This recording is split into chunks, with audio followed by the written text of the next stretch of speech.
Man dies after deep-sea fishing incident.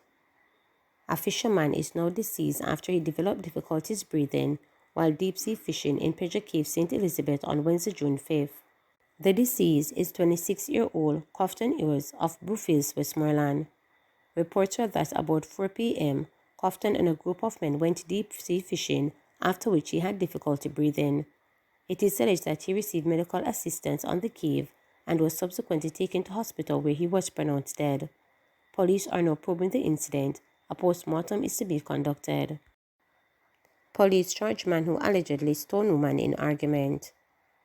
A man who threw stones at a woman and then later threatened her with a firearm following an argument has been charged by the police.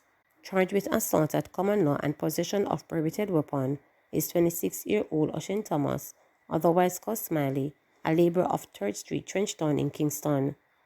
According to the police, on Wednesday about 10:15 p.m., Thomas and a woman were having an argument during which Thomas threw stones at her. Thomas then reportedly left the location and returned with a firearm, which he pointed at the woman and threatened her.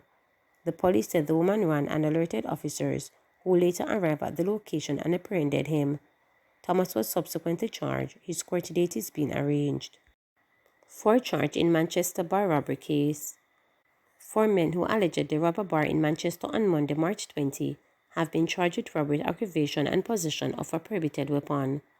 They have been identified as 20-year-old Shamar Foster, otherwise called TJ, of Ballinor District, 24-year-old Asheen Toddler, otherwise called Shane, a construction worker of Sheesbush, My Gully, 24-year-old Javon Levy, otherwise called Joes, a construction worker of Sedberg District, and Johnny Campbell, a laborer of Hopewell District, all in the parish.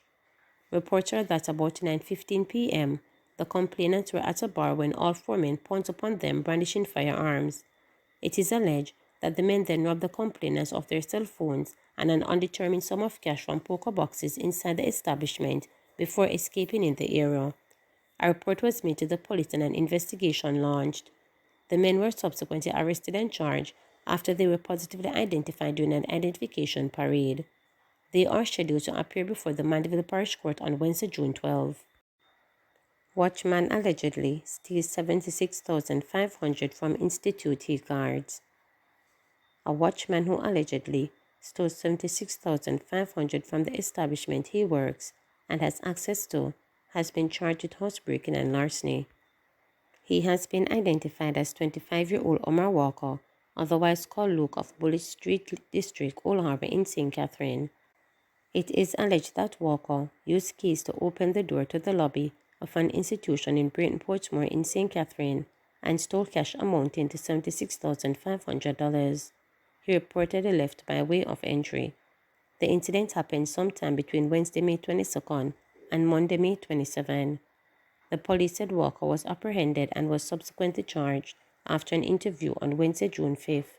His court date is being finalized. Residents protest after cops kill Whistler. The police have described a man whose death sparked a protest Thursday morning on Johns Road near retirement dump in the parish as a gang leader who groomed some of the parish's deadly criminals. But relatives and neighbors of 32-year-old Ackley Mr. Bowen have accused cops of killing him in cold blood.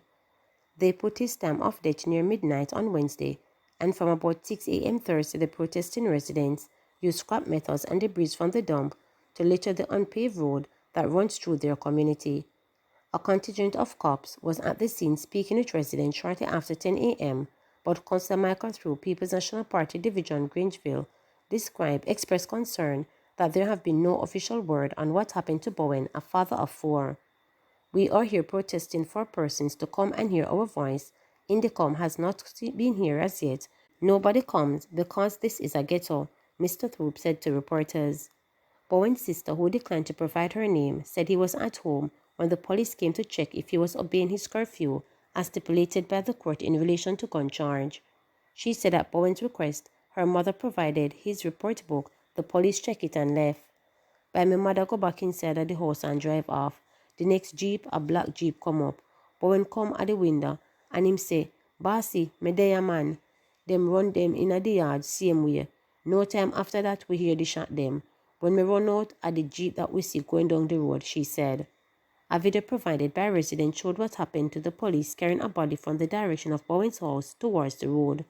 When contacted by reporters, Commanding Officer for St. James Superintendent Aaron Samuels said Bowen had featured in recent murders and shooting.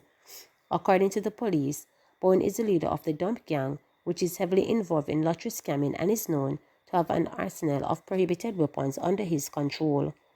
Among St. James' deadly criminals, he said he has groomed his Nestor Zago Gallimore, who was 25 years old when he was cut down alongside two of his cronies in June 2023 during a confrontation with the police.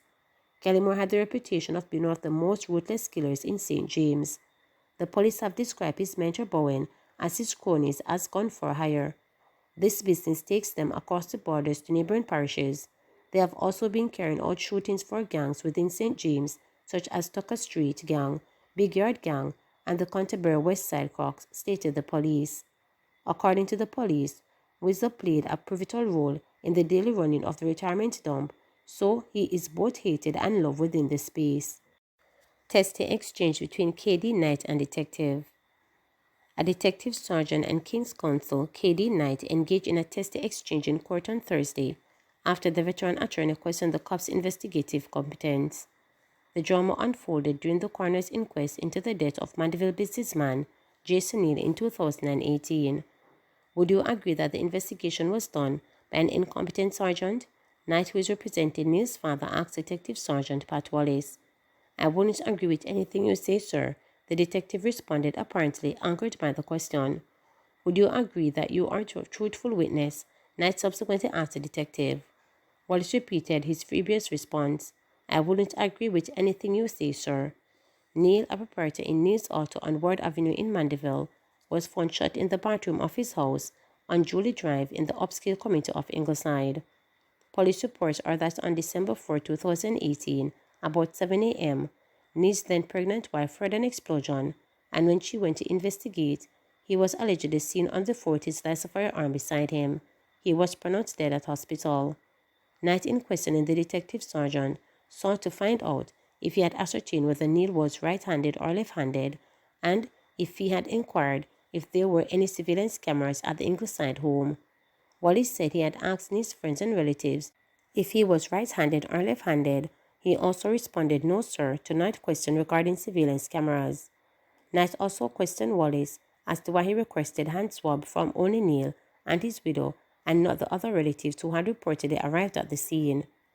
Wallace responded by questioning whether Knight was suggesting that hand swabbing was done for all who responded to the scene, including the police. Is that a facious response? Knight asked. Attorney Christopher Honeywell, who is representing Neal's widow, briefly questioned Wallace about the trajectory of the bullet in the bathroom and in the side home. Wallace told the court that Neal's live firearm was seen inside a bathroom with a magazine 1 inch away from him on the floor. He also said whoever discharged the weapon, in his estimation, was either sitting on the toilet seat or stooping near to the toilet when it was fired. Wallace also said he observed a circular burnt mark on the right side of Neal's head. He also told the court that he had prepared a case file to be sent to the Office of the Director of Prosecution for a ruling.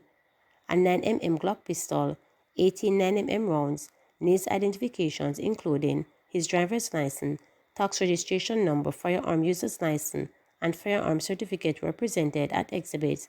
Other exhibits included a ballistic certificate and post-mortem certification.